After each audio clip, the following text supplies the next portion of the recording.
গভীর রাত। অস্ট্রেলিয়ার একটি নির্জন জঙ্গলে হঠাৎ চারপাশ কেঁপে ওঠে এক অদ্ভুত চিৎকারে। শুনলে মনে হবে যেন অন্ধকারের ভেতর থেকে কোনো দানব গর্জন করছে। কিন্তু অবাক করা বিষয় হলো, এই ভয়ঙ্কর শব্দের মালিক কোনো বাঘ, সিংহ বা নেকড়ে নয়।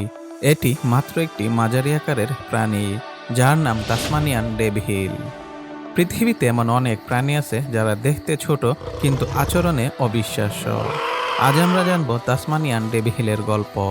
কেন এটি এত ভয়ঙ্কর শব্দ করে, কিভাবে হাড় পর্যন্ত খেয়ে ফেলে, আর কিভাবে একটি রহস্যময় রোগ প্রায় পুরো প্রজাতিটিকে বিলুপ্তির মুখে ঠেলে দিয়েছিল। কল্পনা করুন, আপনি রাতের বেলা অস্ট্রেলিয়ার তাসমানিয়া দ্বীপের একটি জঙ্গলে দাঁড়িয়ে আছেন। চারপাশে ঘন অন্ধকার। হঠাৎ জুপের ভেতর কিছু একটা নড়ে উঠল। তারপর শোনা গেল গর্জন, হিস হিস শব্দ আর চিৎকারের মিশ্রণ। প্রথমবার শুনলে মনে হবে কোনো রাক্ষস যেন খাবারের জন্য যুদ্ধ করছে। আসলে সেখানে উপস্থিত তাসমানিয়ান ডেভিলদের একটি দল। তাদের নামের পেছনের গল্পও এখান থেকেই এসেছে। 19 শতকে ইউরোপীয় বসতি স্থাপনকারীরা যখন প্রথম এই প্রাণীর ডাক শুনেছিল, তারা ভেবেছিল জঙ্গলে কোনো শয়তান বাস করে। সেই থেকেই নাম হয় ডেভিল। আর তাসমানিয়ান এসেছে তাসমানিয়া দ্বীপের নাম থেকে। প্রথম দেখায় অনেকটা ছোট কোনো ভালুকের বাচ্চার মতো মনে হতে পারে। এর শরীর সাধারণত 50 থেকে 80 সেন্টিমিটার পর্যন্ত লম্বা হয়। ওজন 6 থেকে 14 কেজির মধ্যে। পুরুষ ডেভিল সাধারণত স্ত্রীদের চেয়ে বড় হয়। কালো পশমের গায়ে অনেক সময় সাদা দাগ দেখা যায়। ছোট পা, বড় মাথা আর শক্ত চোয়াল তাদের আলাদা পরিচয় তৈরি করেছে। কিন্তু এখানেই শেষ না। এরপরের তথ্যটা আরও অবাক করার মতো। শরীরের আকারের তুলনায় পৃথিবীর সবচেয়ে শক্তিশালী কামড়গুলোর একটি রয়েছে তাসমানিয়ান ডেভিলের। বিজ্ঞানীরা দেখেছেন, নিজের শরীরের ওজনের তুলনায় এদের কামড়ের শক্তি অনেক বড় শিকারীদের সাথেও প্রতিযোগিতা করতে পারে। তারা শুধু মাংস নয়, হাড়ও চিবিয়ে খেতে পারে। অনেক সময় একটি মৃত প্রাণীর শরীরের প্রায় সব অংশই খেয়ে ফেলে, চামড়া, হাড়, লোম, এমনকি খোর পর্যন্ত। ফলে পরিবেশে মৃত প্রাণীর দেহ দ্রুত পরিষ্কার হয়ে যায়। প্রকৃতির পরিচ্ছন্নতা কর্মী হিসাবে তাদের ভূমিকা অত্যন্ত গুরুত্বপূর্ণ। এখন প্রশ্ন হলো, তারা কি শিকারী নাকি মৃত প্রাণী খায়? উত্তর হলো দুটোই। তাসমানিয়ান ডেভিল মূলত মৃত প্রাণী খুঁজে খেতে পছন্দ করে। এদের বলা হয় স্কেভেঞ্জার। স্কেভেঞ্জার অর্থ এমন প্রাণী যারা মৃত প্রাণীর দেহ খেয়ে বেঁচে থাকে। তবে সুযোগ পেলে ছোট স্তন্যপায়ী প্রাণী, পাখি, সরীসৃপ কিংবা ব্যাঙও শিকার করে। রাতের অন্ধকারে এরা খাবারের খোঁজে কয়েক কিলোমিটার পর্যন্ত ঘুরে বেড়ায়। তাদের ঘ্রাণ শক্তি এত তীক্ষ্ণ যে দূরের মৃত প্রাণীর গন্ধও শনাক্ত করতে পারে। একটি ডেভিল কখনো কখনো এক রাতেই নিজের শরীরের ওজনের প্রায় 40% অংশ সমপরিমাণ খাবার খেয়ে ফেলতে পারে।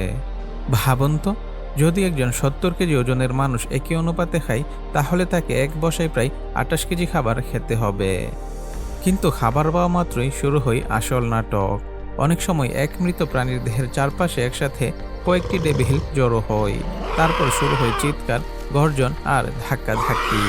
বাইরে থেকে দেখলে মনে হবে রক্তক্ষয়ী যুদ্ধ চলছে। কিন্তু মজার বিষয় হলো, বেশিরভাগ ক্ষেত্রে এই লড়াই শুধু শক্তি প্রদর্শনের জন্য। গুরুতর আঘাত খুব কমই ঘটে। শব্দ করে প্রতিপক্ষকে ভয় দেখানোই তাদের মূল উদ্দেশ্য। আর এই শব্দই তাদের সবচেয়ে বিখ্যাত বৈশিষ্ট্য। তাসমানিয়ান ডেভিল পৃথিবীর সবচেয়ে উচ্চস্বরে শব্দ করা স্তন্যপায়ী প্রাণীদের মধ্যে একটি। তাদের গর্জন, চিৎকার আর হিসিস শব্দ এত অদ্ভুত যে প্রথমবার শুনলে মানুষ আতঙ্কিত হয়ে যেতে পারে। এই শব্দের মাধ্যমে তারা নিজেদের এলাকা রক্ষা করে এবং খাবারের জন্য প্রতিযোগিতা করে। কিন্তু জানেন কি, এই ভয়ঙ্কর প্রাণী জন্মের সময় কতটা ছোট থাকে? একটি নবজাতক তাসমানিয়ান ডেভিলের ওজন থাকে 1 গ্রামেরও কম, প্রায় একটি কিসমিসের সমান। জন্মের পরই তাকে মায়ের থলির দিকে হামাগুড়ি দিয়ে যেতে হয়।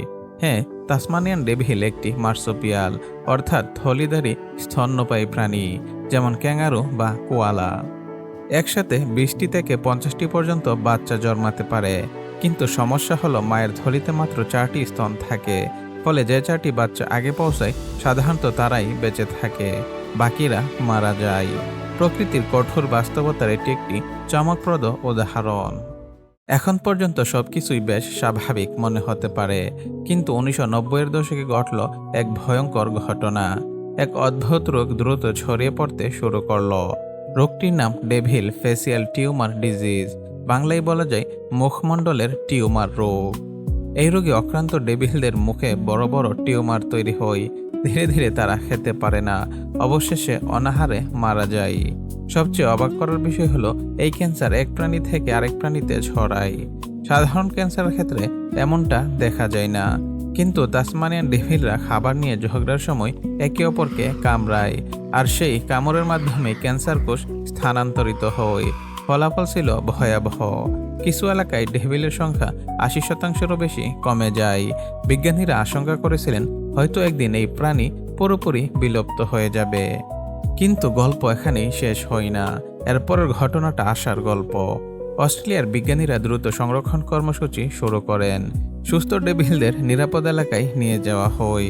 বংশবৃদ্ধির জন্য বিশেষ প্রজনন কেন্দ্র তৈরি করা হয়। ধীরে ধীরে কিছু জনসংখ্যা আবার বৃদ্ধি পেতে শুরু করে। এমনকি কিছু ডেভিলের মধ্যে রোগ প্রতিরোধের জিনগত বৈশিষ্ট্য দেখা গেছে, যা বিজ্ঞানীদের নতুন আশা দিয়েছে। আরেকটি মজার তথ্য হলো, হাজার হাজার বছর আগে তাসমানিয়ান ডেভিল শুধু তাসমানিয়াই নয়, অস্ট্রেলিয়ার মূল ভূখণ্ডেও বাস করত, কিন্তু পরে তারা সেখান থেকে বিলুপ্ত হয়ে যায়। গবেষকদের ধারণা, মানুষের কার্যকলাপ এবং ডিঙ্গো নামের বন্য কুকুরের প্রতিযোগিতার কারণে তারা মূল ভূখণ্ড থেকে হারিয়ে যায়। বর্তমানে তাসমানিয়া দ্বীপই তাদের প্রধান আবাসস্থল। রাতে সক্রিয় হলেও দিনের বেলা তারা সাধারণত গর্ত, ঝোপ বা ফাঁপা গাছের ভেতরে বিশ্রাম নেয়। একটি ডেভিলের এলাকা অনেক বড় হতে পারে। খাবারের সন্ধানে তারা নিয়মিত দীর্ঘ দূরত্ব অতিক্রম করে। এই কারণেই তারা পুরো বাস্তুতন্ত্রে মৃত প্রাণী পরিষ্কার রাখার গুরুত্বপূর্ণ ভূমিকা পালন করে। ভাবুন তো, যদি তাসমানিয়ান ডেভিল না থাকতো, জঙ্গলে মৃত প্রাণীর দেহ অনেক বেশি সময় পরে থাকত, রোগ ছড়ানোর ঝুঁকি বাড়ত, প্রকৃতির ভারসাম্য বদলে যেত। অর্থাৎ দেখতে যতই ভয়ঙ্কর হোক না কেন, এই প্রাণী প্রকৃতির জন্য অত্যন্ত গুরুত্বপূর্ণ। অন্ধকার জঙ্গলে ভেসে আসা সেই ভয়ঙ্কর চিৎকার শুনলে আজও অনেক মানুষের গায়ে কাঁটা দেয়। কিন্তু সেই শব্দের আড়ালে লুকিয়েছে এক সংগ্রামী প্রাণীর গল্প। একটি প্রাণী যে হাড় পর্যন্ত খেয়ে ফেলে, রোগের বিরুদ্ধে লড়াই করে, আর পুরো একটি বাস্তুতন্ত্রকে সুস্থ রাখতে গুরুত্বপূর্ণ ভূমিকা পালন করে। আর পৃথিবীর দূরবর্তী কোনো জঙ্গলে আজ রাতেও হয়তো আবার শোনা যাবে সেই রহস্যময়ী গর্জন, যা শুনে মনে হবে অন্ধকারের ভেতর এখনো কোনো শয়তান বেঁচে আছে।